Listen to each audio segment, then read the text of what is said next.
காலையில எந்திரிச்சோடனே நம்ம குழந்தைகளுக்கும் சரி, நம்மளோட ஹஸ்பண்ட்ஸ்க்கோ, நம்ம வைஃப்ஸ்க்கோ நம்ம வந்துட்டு என்னென்ன கொடுக்குறோம்? Coffee, tea. நான் வந்துட்டு புரோட்டீன் ஷேக் குடிக்கிறேன், பூஸ்ட் குடிக்கிறேன், ஹார்லிக்ஸ் குடிக்கிறேன், மைலோ குடிக்கிறேன். ஓ மை காட், எல்லாத்தையுமே ஸ்டாப் பண்ணிடுங்க. நாளையிலேருந்து உங்கள் வீட்டில் வந்துட்டு இந்த அழகான ஜூஸை நீங்கள் ட்ரை பண்ணுங்க.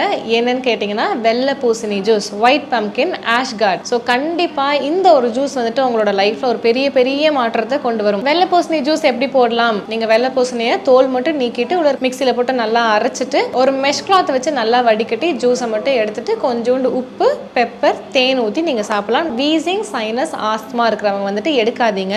ஒருவேளை எடுக்கிறீங்கன்னா அதில் கொஞ்சம் பெப்பர், இந்து உப்பு ஆட் பண்ணி எடுங்க. இதை எடுத்துட்டு ட்ரை பண்ணுங்க. இல்லை அது உங்களுக்கு ரொம்ப கஷ்டமாக இருக்குது, எனக்கு வீசிங் ஜாஸ்தியாகுது, சைனஸ் ஜாஸ்தியாகுதுன்னா நீங்கள் எடுத்துக்க வேண்டாம். மற்றபடி எல்லாருமே ஆக்சுவலாக இப்போ பிரெஸ்ட் ஃபீடிங் மதர் அது இதுன்னு ஏகப்பட்ட கேள்வி.